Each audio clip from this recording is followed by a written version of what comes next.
these three gods that are all kind of one together and have these three notions. Brahma, the creator, well, here's the big three. Vishnu, the sustainer or the pervader. And Shiva, the destroyer.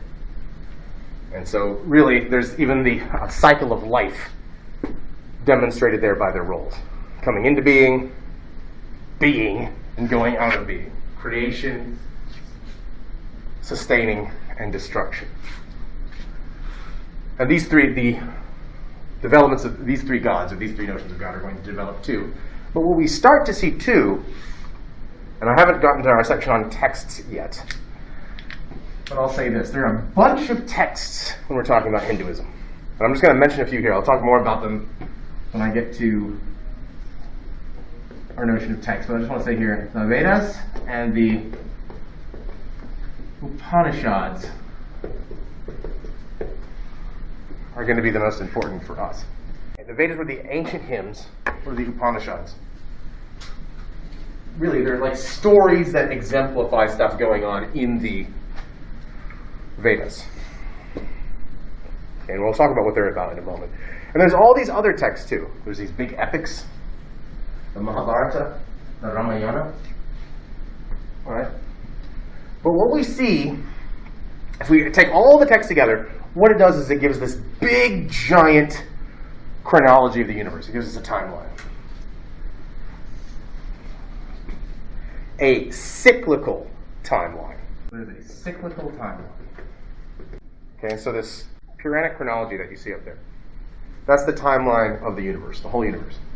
And actually there's a timeline, and so this is like if you look at a timeline and you're like, okay, in the year 1800 this happened, and then the year 1803 this happened, and the 1805.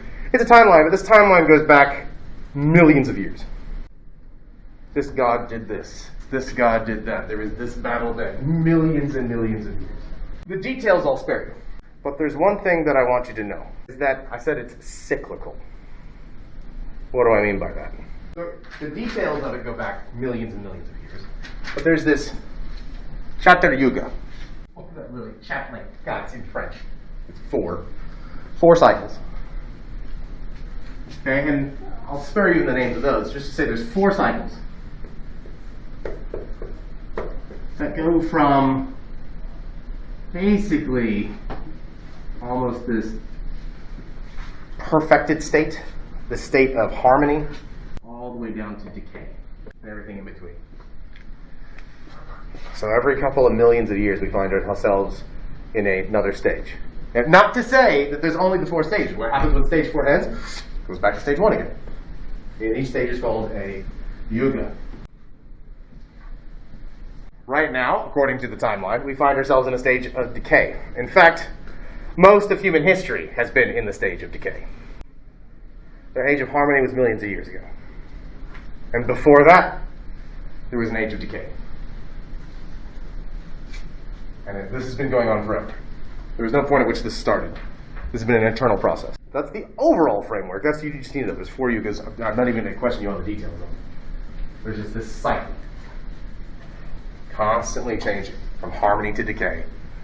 Harmony to decay. Every set of millions of years. And you can actually look up the timeline. When these gods went to war, when this happened, when that happened. There's a whole series of events, which I'm not going to test you on.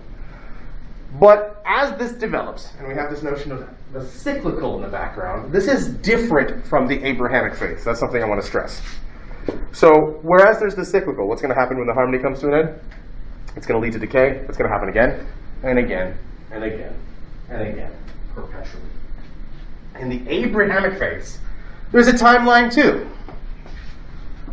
Right? In the beginning. That's arche, at the beginning. And there's going to be an ending. Whether that be the Jewish notion of the Mashiach, whether it be the Christian notion of the eschaton, Jesus is coming back, or the Islamic notion of the Mahdi.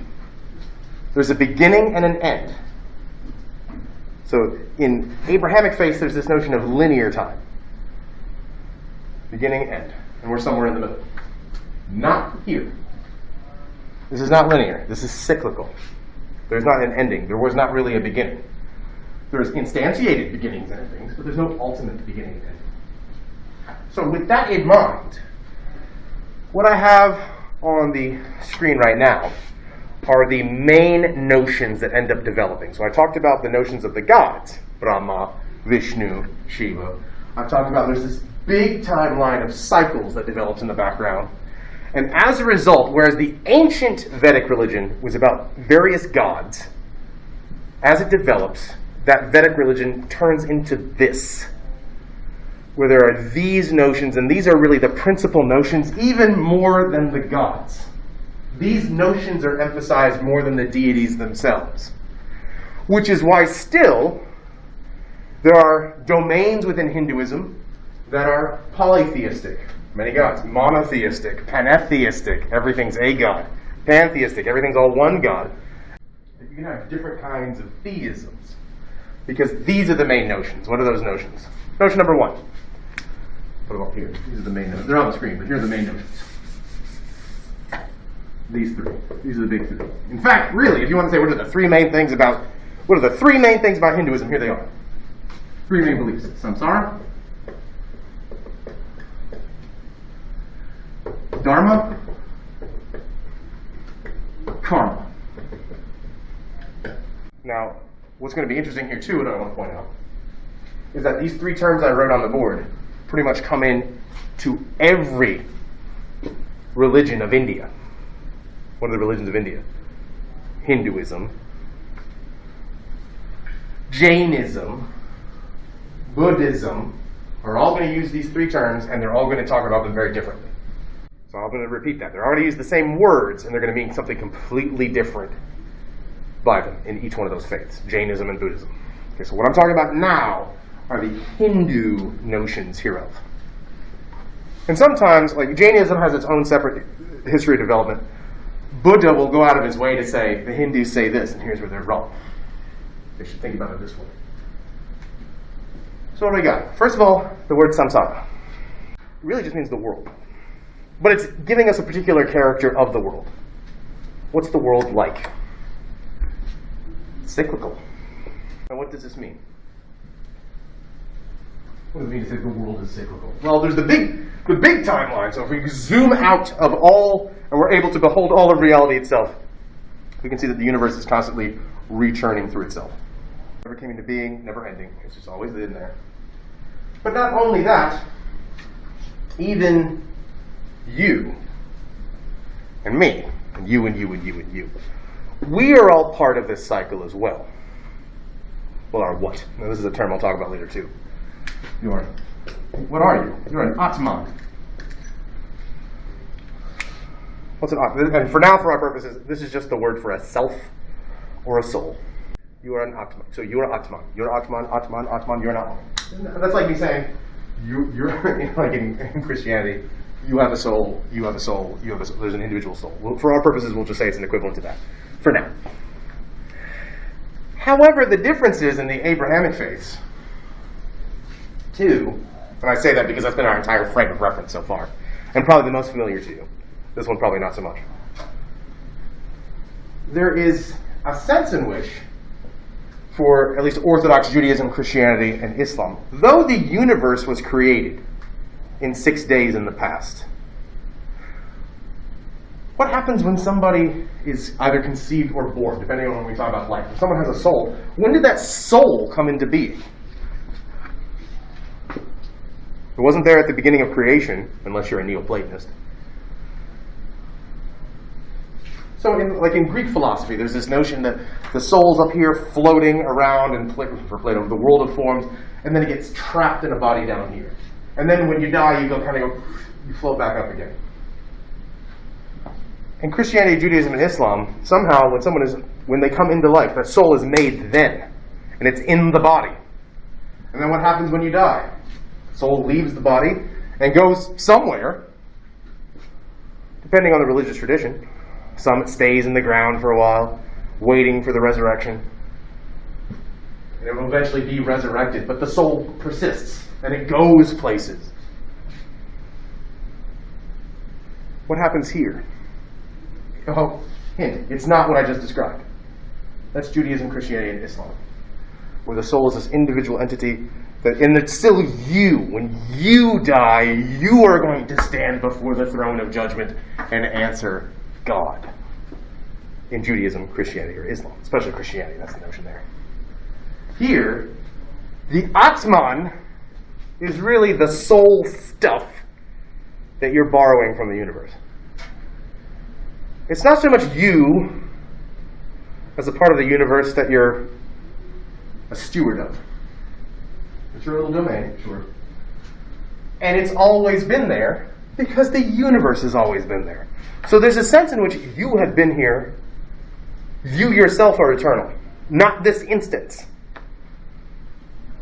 You've always been here. Your Atman has always been here because your Atman is part of a greater whole. And so samsara, when we talk about the world, refers to the world as it is. It refers to this cycle of rebirth. So when we were talking about Christianity, we talked about the incarnation of Christ. God was made flesh. Here, we're talking about the notion of reincarnation. To be infleshed again and again and again and over and over and over. Yes? So they're saying we're created by pieces of the universe, basically? Well, you could say we're made out of pieces of the universe. So there's not really a creation as such. But yeah, the universe just is, it always has been, and we are. Yeah, we're little bits of it. But then manifested in this particular way. We are made out of the universe. Specifically, this stuff, Atman. You are an Atman. There's a sense in which I can say, what is an Atman? It's the coalesced stuff out of which you are made. So, what was going on before you were born? Your Atman was simply part of the universe. And here it's sort of like talking about a drop out of the ocean. Like we can talk about a drop of water as an individual thing. But here it is, here's this drop. But when you add it back to the water, it becomes part of the whole again. And you can't really find that identified drop. You can pull another drop out. And sure, the stuff in the water, the actual molecules themselves even go back into the totality of the whole. But you can't pull the same drop out again. The identity is lost. Even though the stuff is still there. But that's what it's like. We are these instantiated drops of the universe itself. What happens when we die? We get reabsorbed back into the whole. Back and reabsorbed back into the universe. When does this stop? Does it stop? In a natural state of affairs, it does not. All things being equal. But here's the deal. There are two ways of thinking about this, perhaps. I mentioned Atman. What is Atman? That is the you. I said we're bits or parts of what? The universe. Here's the word for universe. That's up there on the screen. Brahman. Not Brahma. That's one of the gods. Brahman. Neither is it Brahmin or Brahma, which is the priestly caste. Or Varna. What is Brahman? That's the universe. All of it. That's the thing going through all those yugas, all those cycles. That's the universe as a whole. And the universe itself is divine. And even those gods I talked about earlier, those individual gods, Brahma, Vishnu, Shiva, they themselves, like us, are instances of the universe, Brahman itself. Now they behave and act differently because they're gods. Just like I behave and act differently from this lectern. This lectern is made out of Brahman too. Everything in the universe is. And what's the difference? It's not just living things, all things. Everything. It's kind of like saying everything in the universe is in the universe. It's kind of tautological. But what makes me special is I'm Atman, you're Atman, you're Atman. We're these instances that are more or less conscious of ourselves. And what happens again? We come into being in these flesh states, we're here, and we die. When we die, what happens? The Atman persists, goes back into Brahman, back into the universe. Kind of like drops going back into the ocean. That's samsara in general. We'll say a few more things about it in a moment. Because that's the first major notion of Hinduism. I'll talk more about moksha in a little bit. The second notion I want to talk about is this, what that develops, as Hinduism develops, is the notion of dharma. Now, as I said, the Buddhists are going to talk about dharma too, and they mean something completely different by it. Or in Pali, dhamma. Dharma. Cosmic duty in life. How am I supposed to live? Dharma, for our purposes, simply means how you were supposed to live and doing that. Dharma are the tasks that you must do. Okay, well, what are those tasks I must do? That's going to develop over time, too. But for now, I want you to know that dharma is what we're supposed to do. Our duty for what? My duty as Atman for the universe as Brahman. What is my cosmic duty? Celestial duty. What am I supposed to do? That's what dharma is. Now, I'll talk about what that is in a little bit. We'll just say that dharma are the things I'm supposed to do. And then that brings us to the third notion. Karma. And this is the one of which everyone, I think, is, if there's a word that's familiar, this is probably it. Right? And the way that, I said this last time too. Most people, I think, and remember, karma is going to be different. This is the Hindu notion of karma, there's going to be a Jain notion of karma, and there's a Buddhist notion of karma. This is the Hindu notion of karma, none of which are like the American notion of karma. Which is that the American notion of karma, if I may, is the notion or the belief that if you do bad things, that's going to come back to bite you. Right? You do something mean to somebody, something bad's going to happen to you, and you're going to deserve it. Right? That's not this karma. Neither is that Buddhist karma, neither is that Jain karma. That's not karma. In fact, I said before, that has more to do with the Christian conception of sowing and reaping. You reap what you sow, than it does with karma. But people use it that way. Which is fine. It's just not the same thing. So what's karma? Karma is this. It has to do with the relationship between samsara and dharma. Karma is when you act in accordance with your dharma and yoga, that I'll talk about in a moment. When you do the right thing, there are consequences for the reconstitution of your Atman. Huh? What does that mean? Well, I said when we die, our bodies die, our Atman gets reabsorbed, right? But because of samsara, the Atman is again reconstituted. That is, we die and we keep coming back. We die, we keep coming back. At least our Atman does. What you come back as, how your Atman is reconstituted is contingent upon how you acted in accordance with your dharma. Did you do what you were supposed to do in life? If you did, what that means is that you'll be reconstituted in an even more conscious way. So we could say here, yeah, there's a hierarchy of life here. What does this mean? Well, consider, let's say I'm a plant. Let's say I'm a tree. What am I supposed to do as a tree? Thinking of Aristotle, provide shade. Grow. Maybe even our modern conception, make oxygen. Do stuff like that. Grow. Be. Soak up sunlight. Can the tree really rebel against that? Can it go outside of its dharma? If that's the duty of a tree? Oh, it doesn't seem so. So yeah, great. Then it acted in accordance with its dharma. It achieved, in that sense, good karma. And then it is when that Atman gets reabsorbed into Brahman, and then it's reconstituted, that is reincarnated, it will return as something more conscious and more aware. The tree doesn't know, I'm an Atman. I'm also part of Brahman. It doesn't know that. But the more something acts in accordance with its dharma, achieves good karma, it comes back reconstituted in a way that will become more and more conscious. What do I mean by conscious? Aware of what it is. So here's us human beings.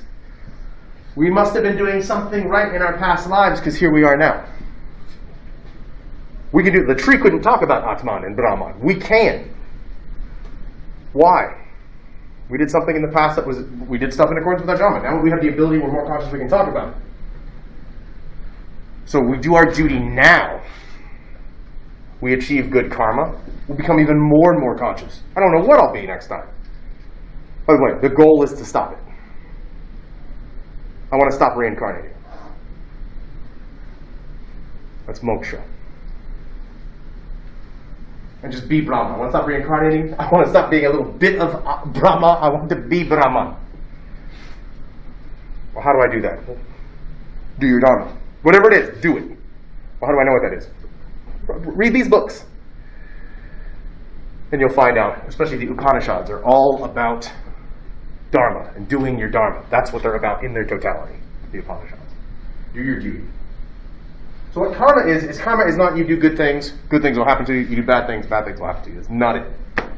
What karma is you do your specific duty, and when you die, this is after death now, so it's not in this life. When you die, you will be reconstituted in a way that's more conscious, even more aware of the Atman Brahman relationship, which is what?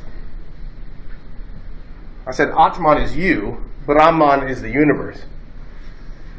Well, there's this particular thread in Hinduism called Vedanta, which is really about the Vedas, the old texts, which says this. And this is especially Advaita Vedanta, but there are other traditions too. Atman and Brahman are the same thing. That's the teaching of Vedanta, which is a tradition in Hinduism. What's that? So yeah, there are distinctions, sure. We can say Atman is what? You. And Brahman is the universe. So that you need to know. Atman is the individual self or soul. Brahman is the universe. But really, that entails, since we're all made out of Brahman, Atman is Brahman and Brahman is Atman. You are, in effect, you are the universe. Now that's not to say, this is not saying, everything revolves around you. But what you are is you are an aspect of the universe made conscious. And so is everyone else. And so is everything else.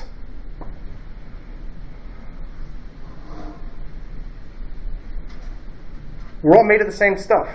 We are all part of the universe.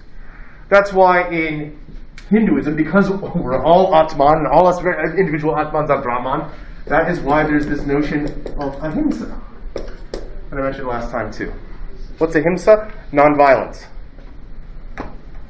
I'm conscious, you're conscious, but we're both the same conscious stuff. Animals are conscious. Not in the same way. They're not self-reflective. Your dog is not pondering the greater mysteries of metaphysics. But your dog is still conscious. Whereas plants are not. Conscious in the same way. And that's why often this ahimsa, which means non-violence, I'm not going to injure other conscious things. Why? Because they're me. Including other animals. This is why vegetarianism is often an aspect here. I'm not going to consume other animals. Why? Because they're me. It's not so much vegetarianism as it is anti-cannibalism. I'm not going to consume another conscious being. Legumes, sign me up. It's beans. Right? Plants. Are plants part of Brahman too? Yeah, sure. Well, then you're being inconsistent then. You're still eating Brahman. Yeah, but they're not conscious. I'm not going to go out of my way to deprive them of consciousness for my consumption. Animals or people. That's not going to happen. Neither am I going to injure others. To kill. I'm going to be non-violent. Where you might see this word is if you read the works of Gandhi. It comes up a lot. Ahimsa. It's one of his principles. And I said before too, Martin Luther King Jr., following Gandhi, uses the notion of ahimsa, non-violence. There, it's kind of Christianized. So, well, everyone has the image of God. We're all God's children, so we're not going to do violence. But that notion comes out of really this tradition here. ahimsa. Because Atman is Brahman. We're all the same stuff. We're all on the same team. Not just we're all on the same team. We are all the same. We are all the same thing. Now, I also mentioned up here these yoga practices too. So let me talk about what yoga is. So we want to achieve moksha. So let's talk about this. Let's talk about moksha, and let's talk about yoga. So what's the goal? So I can tell you, I can intellect, all right? I can tell you, you're Brahman and Atman. Okay, great, now you know it. But even though you can know that as a fact, there's a difference between knowing something as a fact and truly realizing it. So I can tell you that, and you go, okay, yeah, I affirm that, I believe it, but that doesn't make it so. And not as though by simply thinking about it hard enough it will make it so. But there's really this sense in which we have a distorted view. We think, no, I'm me. What do we want to do? Often. And often people will hear this stuff about what's going to happen when they get to the afterlife, and people are disappointed. If the afterlife is real, if I live after death, when people talking about like notions of heaven, that sounds boring. I'm going to be up there forever doing what? What's it going to be like? What's going to happen? Or they hear these notions of like, oh, you don't have any identity after death. No, I want to hold on to me. I want there to be a me after I die still. I want to be immortal in some sense, as me, who I am. I want that to persist. We like that one. Who wants to live forever? And then there's the fear sometimes too that nothing happens after death. Like when I'm dead, I'm gone. And that's it, there's nothing. Well, all of those points of view about wanting to persist even after death are part of this confusion. All of us were in this, we want to overestimate ourselves. Okay, me. Me. Well, the problem is you are the universe. So live as the universe. Even if you go, when you die, and your Atman is reabsorbed into Brahman, and you return as something else, it's not really you so much as it is the universe. The universe is what's ultimate. So what we want to do, the goal is to completely be reabsorbed back into Brahman. Well, how do I do that? That's the goal. Like, we get enough consciousness that we just cycle back in and never become reabsorbed again. It's kind of like we want to whisk ourselves out. You ever whisk something together and there's still lumps in it? Okay? The lumps are us coming back. We want to get that out completely so that we become totally part of the whole and not some sort of instance in it anymore. And often in comparative religion, this is the salvation of Hinduism. But it's not, again, so moksha is often translated as salvation. I don't like that. Because it's not salvific. It's recognizing. So moksha is recognizing, truly recognizing, I am Atman and I am Brahman. And if I can contemplate that rightly, in the highest of ways, then what will happen when my body dies next time? I don't get reincarnated again. I'm out of the cycle. I'm just part of Brahman. And that's the goal. That's the mission. That's the plan. Now how do I do that? Living my dharma. Doing my dharma rightly. And there's some other hacks that can help too. Yoga. From Yogacara school. What are yoga? Yoga are these specific practices that I can perform that help the body and help in contemplation recognize more fully and truly that Brahman is Atman and Atman is Brahman. So, right, those can be more mystical practices, various breathing techniques, saying the sacred syllable rightly. Om. Because when I do that, when we make that sound together, we're hearing the harmony of Brahman, even with our individual Atman speaking. It also can involve putting myself into certain physical positions, bodily movements. Doing what? What's the purpose here? To help one control my breath and realize that this limited space that I have is not ultimate. I'm part of a greater whole. I'm not even limited by my physical body. This is, again, kind of like the American notion of karma, right, being something completely different. The American notion of yoga is something completely different here. Okay, various stretches and things. There's definitely an influence there. It's not the same thing. So yoga is something that can help one achieve moksha as an addition to dharma. And again, what's the goal? What's the goal here? What's the plan? How am I a good Hindu in this regard? Do your dharma. And you will achieve good karma. And you will escape the cycle of samsara. That's the plan. So samsara is what is, dharma is what you should do, and karma is what the consequences will be. I put that there as natural legal. Karma is like a natural law because it's Brahma itself, Brahman itself.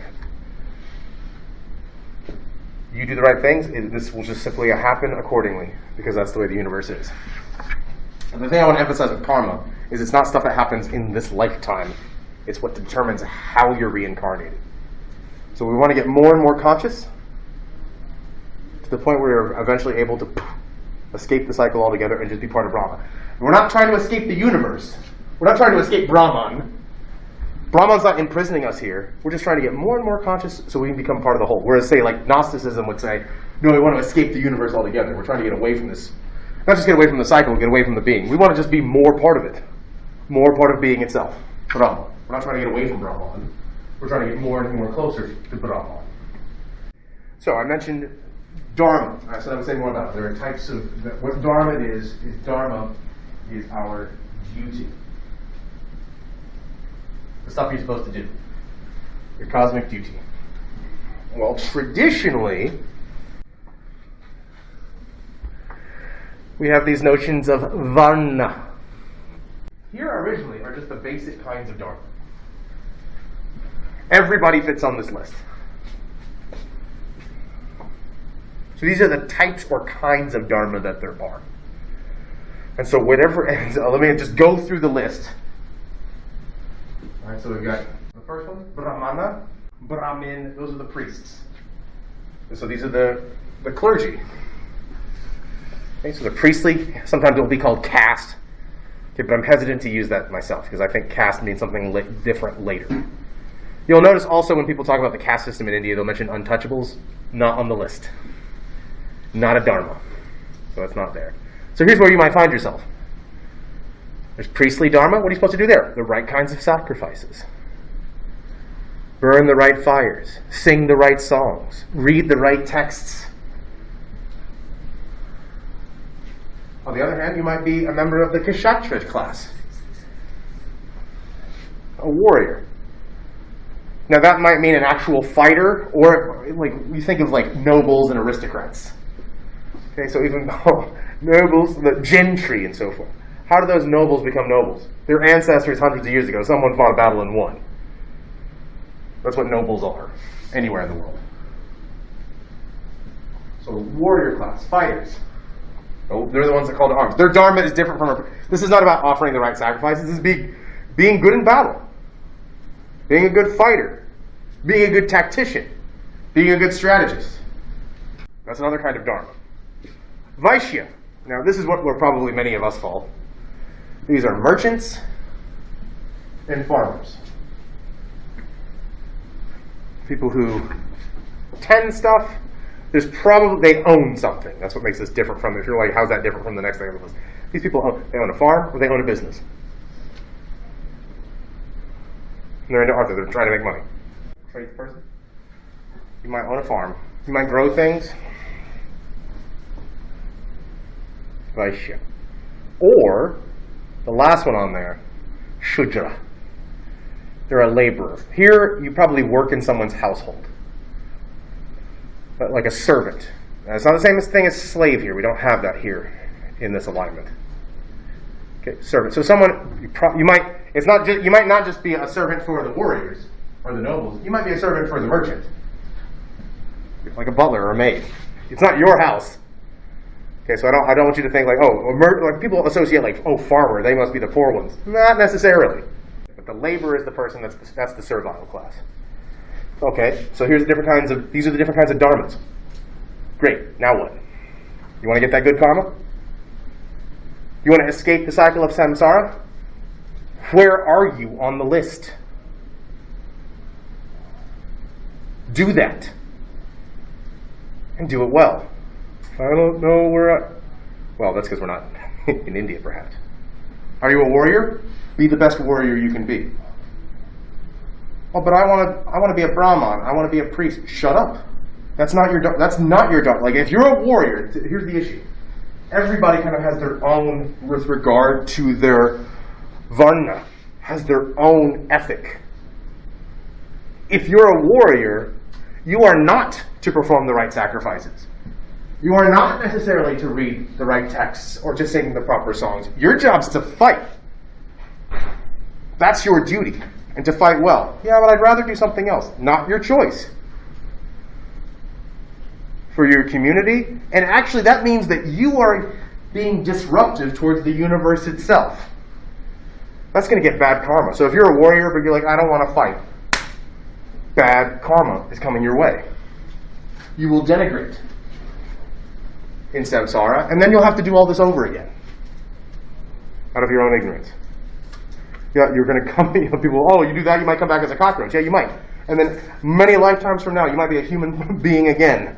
And you'll have to relearn this lesson again. Will you get it right that time? Don't be obstinate. Here you are right now. Do your dharma. You're so close to completely escaping this and achieving moksha if you're in human form. You're so close. Just do your dharma. The plants know how to do it.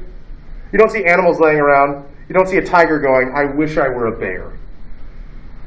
I wish I were a pine tree. They don't do that. They just do whatever their dharma is in their respective mode of being. As human beings, look on the list, find your dharma.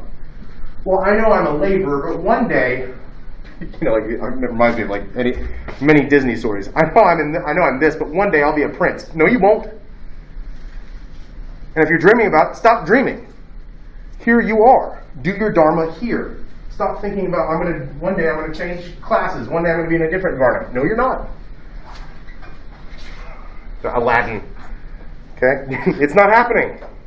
Not that any of these stations are inferior or superior to each other. They have their different jobs and they have different tasks.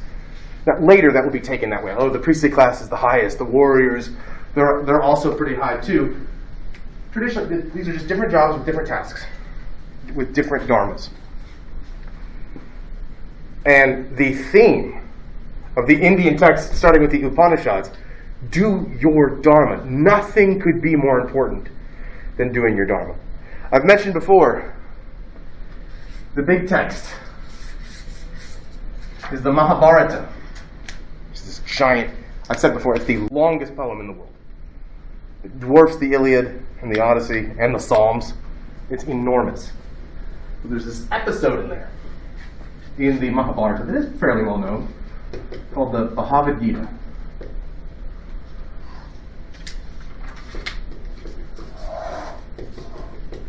Which is a little bit more known.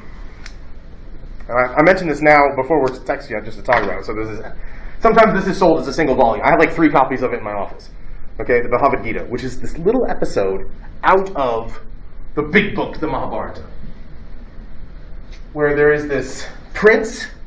He's a ksatra. His name is Arjuna, and he says, you know what? He's part of this big epic battle, this war that's been going on as part of that giant yuga. He's like, I'm done. I quit. I don't want to fight anymore. I'm all done. Maybe I want to do something else. Maybe I want to be a baker. Maybe I want to be a wanderer. Maybe I don't want to be a warrior anymore. And what happens in the story, in the Bhagavad-gita? This is a beautiful, like I said, the whole thing is a long poem, but the Bhagavad-gita is especially beautiful. Even if you're reading it in translation in English. One of the avatars of Vishnu, and we'll talk about avatars in a little bit. So remember those 3 big gods, Brahma, Vishnu, Shiva. What they do is they're also in kind of samsara as well. They keep incarnating in particular forms, and Vishnu especially has many forms that Vishnu incarnates into, and these are called avatars. So it's one of those gods, but in a specific form. So one of the forms, one of the avatars of Vishnu is Krishna. So there's this avatar of Vishnu, Krishna, shows up to talk to Arjuna. So here's Krishna, Lord Krishna, showing up. There's Arjuna down there, still in his armor. I'm done fighting. I don't want to fight anymore. So, Krishna, Lord Vishnu. Which god is Vishnu? What's he in charge of? So Shiva's the destroyer, right? Life itself. Yeah, living, sustaining, pervading, right? The pervader. So Brahma's in charge of creating. Shiva's in charge of destroying. As you said there, Vishnu's in charge of keeping things going. This is the god of Dharma. Okay? So what you saw in that picture there, okay, where here, Krishna showing up, Krishna appears. The god, Vishnu, the god of pervading at least one of its forms. The kind, not identical, this is kind of like the notion of incarnation in Christianity. I say kind of, like here's God taking on a form. Except here there are multiple forms. That's what an avatar is. We'll talk more about that when I get to them. But Krishna shows up, hey, Arjuna, hey buddy, you're not fighting. What's the deal? What are you doing? I don't feel like fighting anymore. Yeah, I noticed that. Except there's one problem. It's this thing called dharma. You're a warrior. And you're a great... Yeah, I know that, but I don't want to do it anymore. That's not a decision for you to make. And if you do this, it's disruptive to everything. You're going against me. You're even going against the very universe itself. That's why it's so crucial to obey your dharma. I'll even help you out. So Arjuna gets his groove back. You know what? Okay, I am going to be a warrior, and it's going to be awesome. But there's that moment there, of which most of that book is about, the Bhagavad-gita, where it's this doubt. Should I do my dharma? I don't know if I want to. Can I go against it? Well, you can, except don't, because that's the worst thing you could do. Do you want to get bad karma? Go against your dharma. So if you've got some varna you're in, your duty is to perform that office to the best of your ability. Not someone else's office. By office there I just mean role. So if you're in a job, do that job. Don't start thinking about other things. And therefore even different people can have different ethics. Should the laborer be learning how to fight? No. No. They have no reason to. Should the merchants learn the various prayers of the priests? No. That's not their responsibility. There are separate responsibilities. And the job of someone in each varna is to learn their particular responsibility. And obviously you can look at the Upanishads for more detail of what those are and what those look like. All right, great, I'm a merchant. What am I supposed to do now? Do merchanty stuff. And so this can also, like, here's the big category, sure. But things like, if you find yourself being a parent, what's your dharma? What do you think it might be? Sorry, kids, I'm taking you to the orphanage. No. That's exactly what Jean-Jacques Rousseau did, but that's another story. What you're supposed to do then, be the best parent that you could possibly be. Okay? Make a better world for their children than for yourself. Okay, things like that. Okay? You find yourself in a particular relationship. You're a spouse. Be the best spouse you can be. But if you're not those things, you don't really need to worry about those things yet. So that notion of dharma persists. And if you want to acquire good karma, do your dharma. You don't do your dharma, you're not going to get good karma. And you're stuck in this cycle forever. But we want out. And right now, at least in this life, we've been presented with the opportunity. We're really close. If we're in human form, we're really close to tapping out. Because we're conscious. We can speak and talk about things like Atman and Brahman. If we're fish, we can't. That's why this is a great opportunity right now, where we are. So therefore, related to that but not identical, here are really the 4 things that we ought to pursue in life. And so this is related to the notion, this will come back up when we talk about ethics.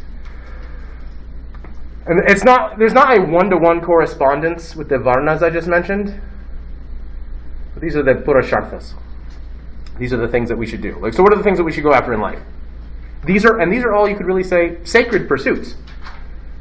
These are the things that you should do with life. These 4 things. Maybe in varying degrees. Again, not necessarily the same thing. So, for example, the Brahmins, the Brahma, they're really going to go after that moksha. Right? They're really good at going after that. We really all should be, but they're the ones that are like experts in it. Okay, so the first 2 we've already talked about already. These are like the holy pursuits in life. You should go after dharma, do your duty. That's obvious. That's number 1. Do your duty. Moksha. We should be looking to annihilate the discrepancy between realizing that I am Atman and I am Brahman and I am Brahman and I am Atman, and those 2 things are the same thing. There are schools that are going to disagree with that point. Like, yeah, we're the same stuff, but we're not exactly the same thing. So there's a variance of opinion there, but the dominant trajectory is definitely that Advaita Vedanta. We're the same. So moksha, we should go after that. But then here's the other 2. And these are good things in life that you ought to pursue. The next one, artha. Make money. Now, this is not at the expense of all that. That's not at the expense of doing your dharma, and that's not at the expense of pursuing moksha. Because you might expect. Well, wait a minute. If I'm part of Brahman and I'm trying to escape this universe, why make money? Why try and accumulate wealth? Because I'm not going to have it when I escape the cycle. Maybe you won't, but if you've got kids, they're separate atmans too. Maybe leave them a little something.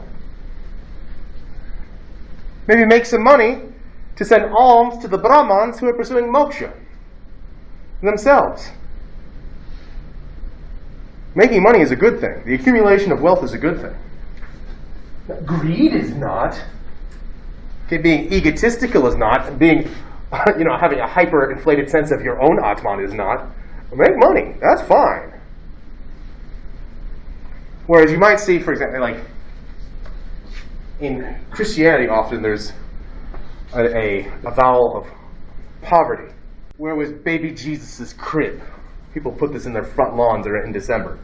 It was in a manger, right? It wasn't at the Ritz-Carlton.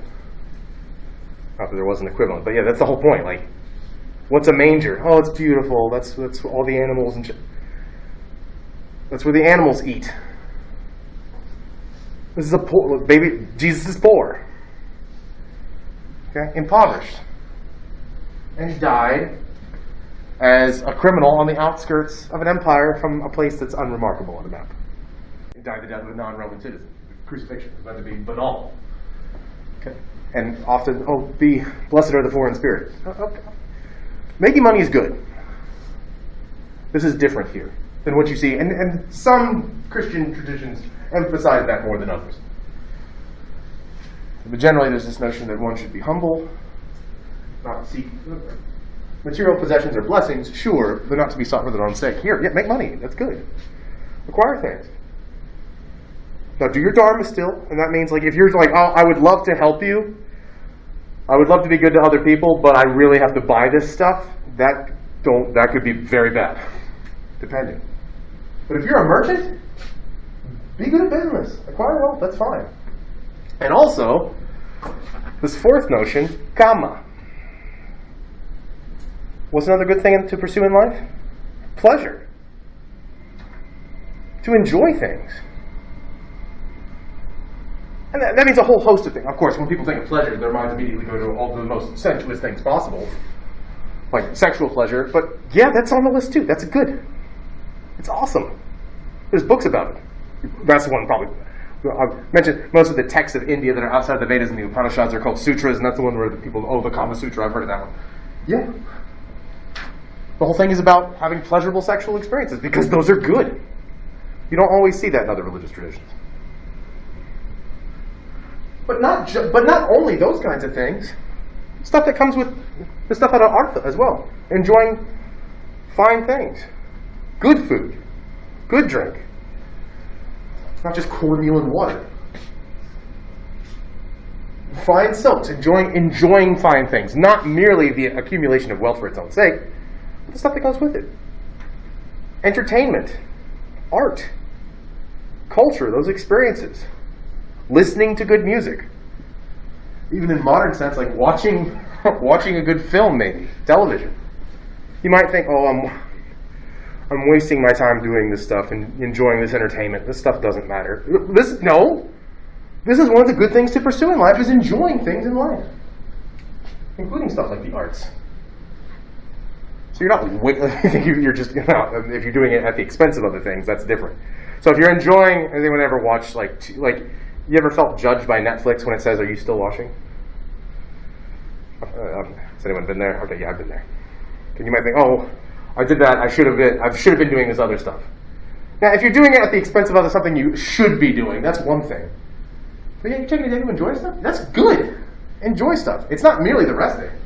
It's that you should be enjoying things. And that is itself a noble pursuit that is encouraged by the religion itself.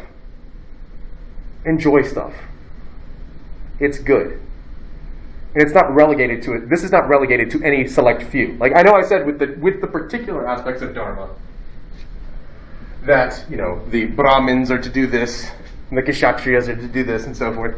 This is something anybody can do all four of these things. Now maybe if you're really trying to pursue moksha as a priest, and you're going into specific yoga practices, you're divorcing yourself from a little bit of pleasure for the sake of moksha, that's one thing. But if you're enjoying pleasurable things, you're good. If you, on the other hand, are accumulating material wealth, good. If you're doing your duty, that's optimal. But all these things are noble, true, and good, and a part of the notion of the sacred. These are the noble pursuits in life. But I think that's going to end it with the notion of the sacred today. Obviously, I'll be moving on, like I said, I'll say a little bit more about avatars. I'll be moving on to stuff on text and our other nodes, and I think those will go pretty quickly with this. Okay, any questions?